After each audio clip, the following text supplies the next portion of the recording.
आज मेरे पास 3 बच्चे आए। आज बेचारे तीनों अंधे थे। 3 लड़के आए। कथा में है क्या? 3 बच्चे आए और तीनों अंधे थे। तो मैंने पूछा कि यदि तुम्हें दिखेगा तो क्या देखना चाहोगे? बोले गुरुजी, जिनको दिख रहा है वो हमसे ज्यादा परेशान है। हम तो बस यही प्रार्थना करते हैं कि हमें यदि कुछ दिखें तो राधा रानी दिख जाएं, श्याम सुंदर दिख जाएं। और क्या देखें, किसे देखें? जरा सोचिए, आप उनकी आंखें नहीं हैं, आपकी आंखें हैं। आप सब देख सकते हैं, वो नहीं देख सकते। तुम देख सकते हो फिर भी शिकायतें बड़ी करते हो। वो नहीं देख सकते फिर भी उनकी शिकायतें नहीं थी। आपकी आंखें हैं, आपने इतना कुछ देखा है, लेकिन आप लोग मंदिर नहीं जाते कि चलो मंदिर में बैठे भगवान को देख आवे। अरे मंदिर में कोई भगवान है, मूर्ति है। आंखें दी हैं। एक बात बताओ, शाम होती है तो शराब की दुकानों में भीड़ लग जाती है। और आजकल मंदिरों में इलेक्ट्रिक घंटा आ गया है। आरती के टाइम बटन चिटका दी जाती है, वो घंटा टन टन टन टन टन टन अपने से बजता है। मशीनरी है। क्यों? ये भैया मंदिरों में मशीन वाला घंटा क्यों बजता है? आपसे सवाल है।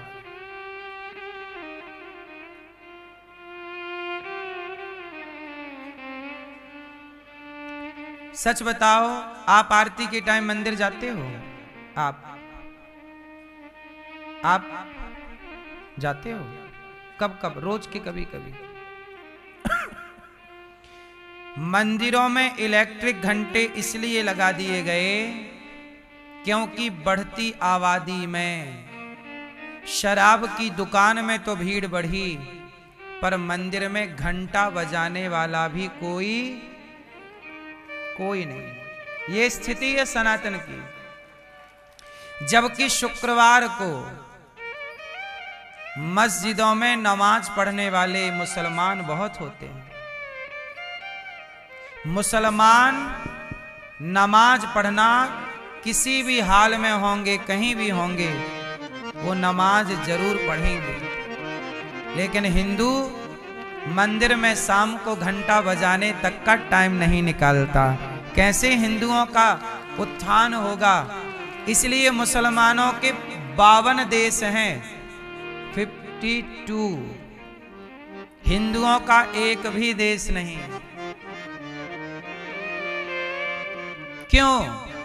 क्योंकि वो मुसलमान अपना कर्तव्य ईमानदारी से करते हैं। वो अपने बच्चे को बचपन से टोपी लगाते हैं, बचपन से नमाज सिखाते हैं। आप अपने बच्चे को तिलक कब लगाते हो?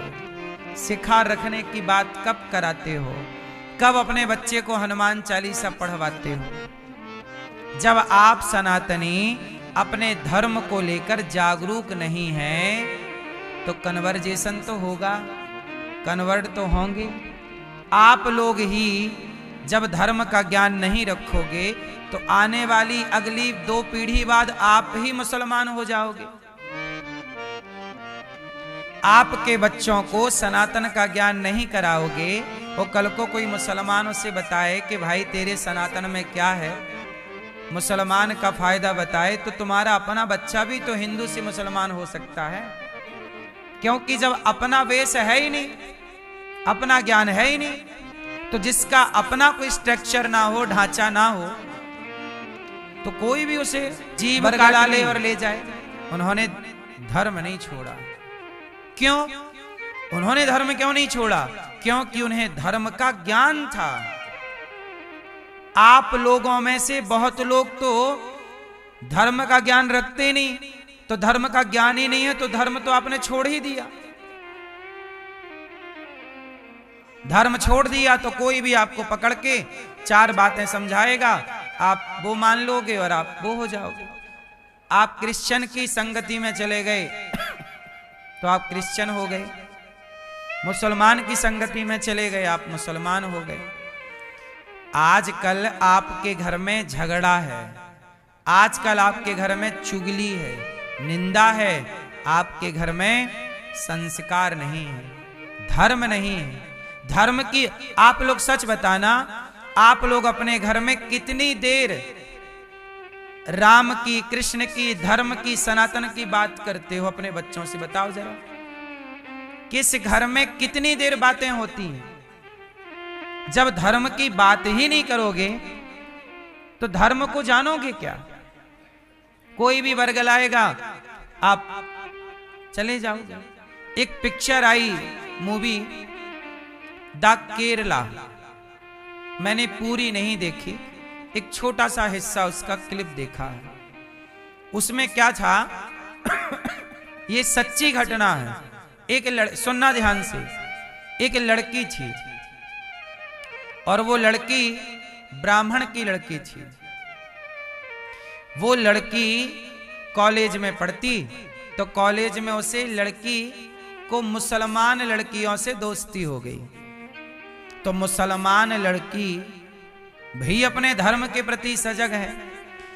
उन मुसलमान लड़कियों ने उस हिंदू लड़की को अपने मुस्लिम धर्म के बारे में, मुस्लिम पंथ के बारे में, मजहब के बारे में समझाया, बताया कि ये है हमारे यहां, तुम्हारे हिंदू धर्म में तो कुछ भी नहीं है। हिंदू से तोड़ा और मुसलमान से जोड़ा। अब हुआ क्या कि वो लड़की हिंदू की उनकी बातों में आ गई और उसने कहा कि हमारे यहां तो हूरों की बात होती है, जन्नत है। उसने भैया आतंकी संगठन से उस लड़की को मिला दिया। और वो सच्ची घटना है ये। वो हिंदू लड़की आतंकी संगठन के संग चली गई। वो आतंकवादी उसके साथ बलात्कार करते, उसकी राजी से फंसा लिया ना, बलात्कार करते बिंदास, और उसे चलाना सिखा दिया बंदूक और जहर घोल दिया कि तुम्हारे दुश्मन हिंदू हैं, जहां भी हिंदू मिले बस आतंकवादी का तो एक ही काम है। अभी नहीं जात पूछ के मारी, तुम हिंदू हो, ठा ठा ठा ठा ठा। अभी पहलगांव में क्या हिंदू हो, ठा ठा ठा, हिंदू हो, मार दिया। अब वो लड़की बन गई भैया आतंकवादी, हिंदुओं को मारती आतंकवादियों के गठन में रह के, और मुसलमान वो आतंकवादी उसका बलात्कार भी करते सामूहिक मस्त, और उसकी राजी मर्जी से। एक दिन उस लड़की, देखो हिंदू तो थी, खून तो हिंदू का है, आज नहीं कल चेतना तो आएगी। वो हिंदू का खून उस लड़की का जाग गया। उसने कहा कि मैं क्या कर रही हूं। उसे लगा अंदर से कि मैं गलत हूं। लो भैया, वो लड़की जैसे तैसे भाग गई और भाग के आधी रात को अपने पिता के पास आई और पिता के पास आके बोली कि आपने मुझे आतंकवादी बना दिया। अब बाप बोला कि क्या बात करती है, मैंने तो तुझे अच्छे कॉलेज में पढ़ने भेजा था, तू ही किसी के भड़कावे में, किसी के प्यार व्यार में, लव जिहाद में फंस गई और तू ही चली गई और मुझे बोल रही है कि मैंने तुझे आतंकवादी बना दिया। कोई बाप अपनी बेटी को आतंकवादी क्यों बनाएगा? उस लड़की ने जो कहा वो सबको सुनना चाहिए। उस लड़की ने कहा, पिताजी आपने मुझे समय रहते बचपन में अपने सनातन धर्म का ज्ञान दिया होता, मैं अपने सनातन धर्म को, राम को, कृष्ण को समझ पाई होती, तो मैं आज किसी मुसलमान के चंगुल में फंस के आतंकवादी ना होती। उन्होंने मुझे समझा इसलिए दिया क्योंकि आप ना समझा पाए।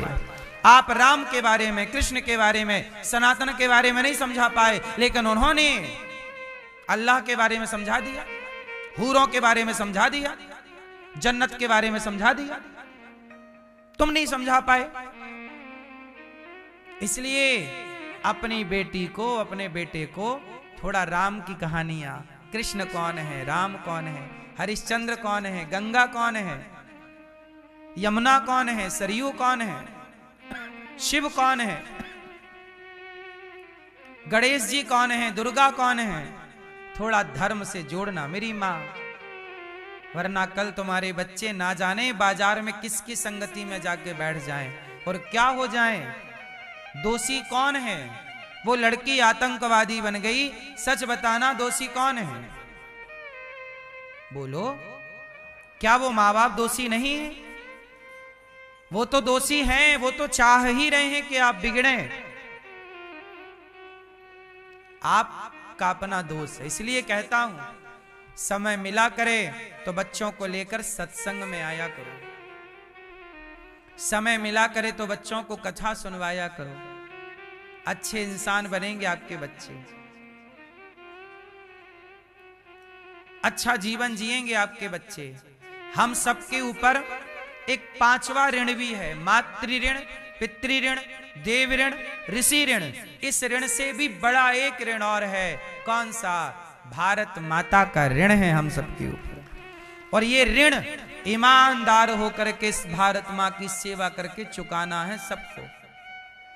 हम सबके ऊपर अपनी जननी। इसलिए साहब, पढ़ लिख के बड़े पद पे जाइएगा, पर वहां जाके भ्रष्टाचारी ना बन जाइएगा। इस देश की माटी के कुछ ऋण हैं, वो ईमानदारी से। यदि सारे बेईमान हो गए तो अभी एक पिक्चर आई है, जब पाकिस्तान ने अटैक किया था 11 में, 11 में अटैक हुआ था बंबई में, उस पर एक मूवी आई, अभी खुलासा हुआ कि पाकिस्तान की ओर से जब यहां आतंकवादी भेजे गए भारत, तो भारत की सरकार को पता था कि आतंकवादी आ रहे हैं, खुफिया जानकारी मिल गई। फिर भी भारत की वो उस समय की सरकार चुप रही और आतंक हमला होने दिया। कहने का तात्पर्य से ये मूवी की बात है, जो मूवी अभी आई है। कहने का अर्थ ये है कि बताइए, भारत में रहकर के, भारत के सरकारी पदों पर बैठ के, बड़े बड़े मंत्रालय में बैठ के कुछ मंत्री पाकिस्तान से मिले थे कि नहीं? ये मूवी के द्वारा खुलासा हुआ। अब बताइए, ये भारत मां की छाती पे खंजर देना है कि नहीं? अब सोचिए, जिनको आप लोगों ने भारत की रक्षा के लिए नेता बनाया है, वही नेता यदि पाकिस्तान से मिल जाए तो ये भारत मां से गद्दारी है या नहीं? हाँ या ना? दुश्मन से खतरा नहीं होता मेरी मां, अपने गद्दारों से खतरा ज्यादा होता है। दुश्मन से तो सीधी लड़ाई है, पर आप कैसे पहचानोगे कि अपने बीच का ये गद्दार है?